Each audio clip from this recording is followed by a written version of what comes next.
Kalau kalian ingin memahami identitas perempuan seperti apa, baca novel Perempuan di Titik Nol. Oke, kita bahas.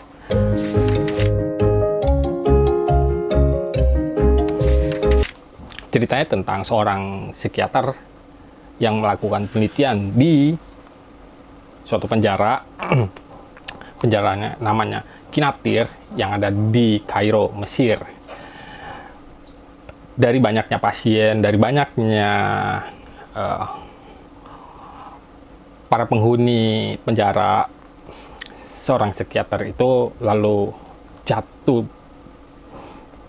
hati, tanda kutip, atau menaruh perhatian atau menaruh minat kepada seorang penghuni penjara yang bernama Firdaus.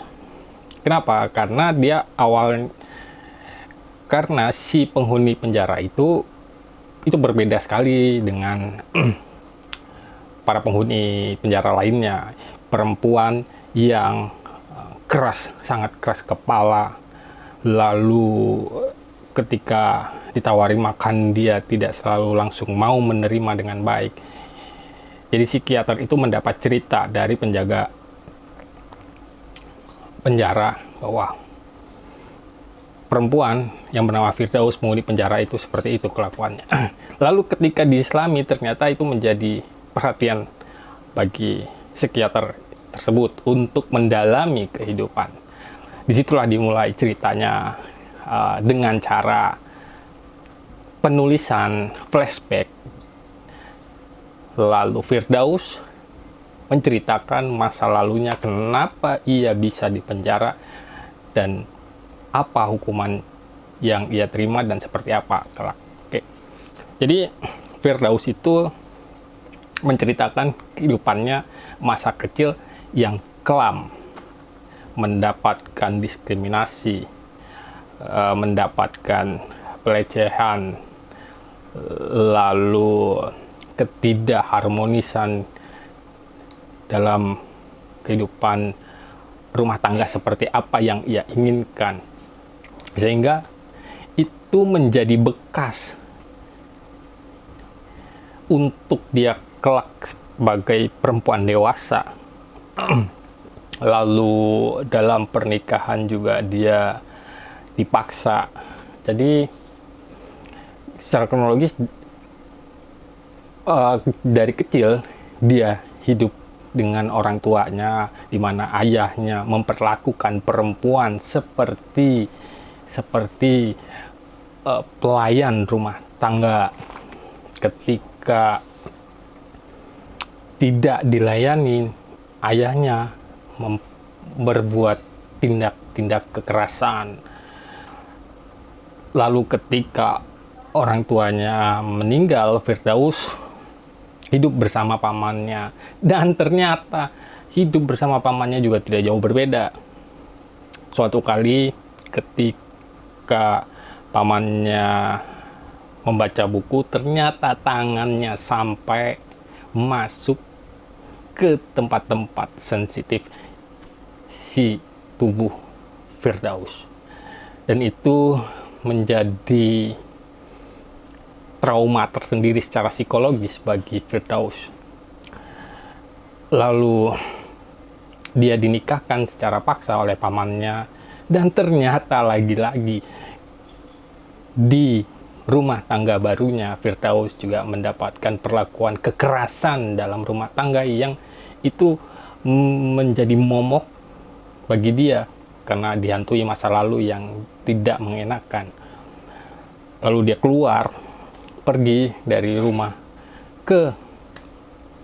kembali ke rumah pamannya, dan ternyata pamannya justru menganggap kehidupan rumah tangga seperti itu lumrah, bahwa laki-laki berhak untuk menghukum perempuan. Dari situ dimulailah perjalanan kehidupan Firdaus menjadi seorang PSK, karena kehidupan masa lalunya yang kelam, mendapatkan pelecehan, seperti mengafirmasi bahwa ya hidup jalan menjadi seorang PSK adalah hal yang lumrah dan terbaik. Begitu sampai suatu hari Firdaus mengalami konflik dengan seorang Gormo dan dia menghilangkan nyawa. Disitulah Firdaus mendapatkan hukuman, dihukum mati. Secara hukum dia dinyatakan bersalah. Tetapi Firdaus ingin mengungkapkan kebenaran. Firdaus ingin menyatakan seperti apa yang sebenarnya, bahwa secara sosial kultural, secara kebudayaan, ia mendapatkan perlakuan yang tidak baik dalam kehidupan sosial antara laki-laki dan perempuan. Dari situ kita bisa mendapatkan beberapa hikmah. Pertama, bahwa perempuan itu punya hak perlakuan yang setara dengan laki-laki. Lalu yang kedua, bahwa anak-anak itu juga punya hak untuk mendapatkan asuhan atau pola asuh yang baik, karena itu akan mempengaruhi kelak dia dewasa. Lalu ketiga, bahwa kemiskinan itu sangat-sangat mempengaruhi psikologis seseorang, khususnya di dalam rumah tangga, bahkan akan mempengaruhi kelak ke anak-anaknya. Tetapi poin yang paling penting dari sini adalah bahwa kehidupannya, kesempatan bekerja, kesempatan berpolitik, kedudukan di dalam rumah tangga, itu punya hak setara.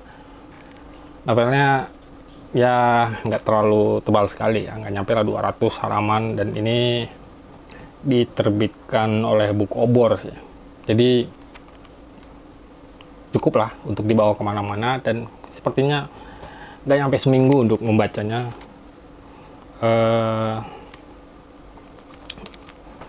Ya ditulis oleh seorang psikiater, Nawal El-Saadawi.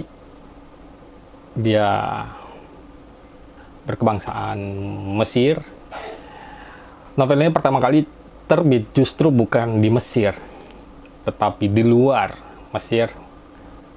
Kalau nggak salah di Lebanon ya, tahun 1975, karena memang novel ini menurut pemerintah ya ini mengancam kekuasaan, apalagi bertolak belakang dengan kehidupan sosial dan budaya di Mesir, karena memang patriarki itu sangat ya hidup khususnya di dunia Arab ya, di Timur Tengah, bahwa perempuan itu status sosialnya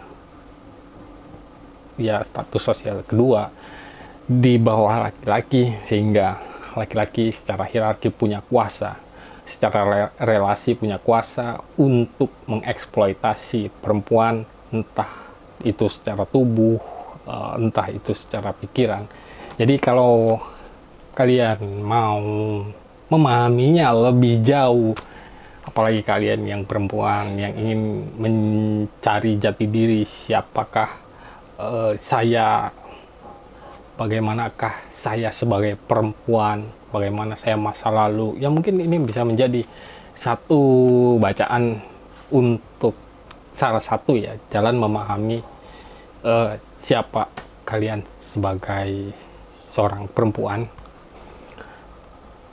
Ya bisa dibelilah di toko online, juga masih banyak beredar, nggak nyampe 100.000 ya, mungkin sekitar 50, 60, 70 ya, atau di toko-toko offline terdekat. Satu quote sebagai penutup di ulasan buku kali ini. Quote di novel ini itu adalah, aku lebih bebas di penjara daripada di luar penjara.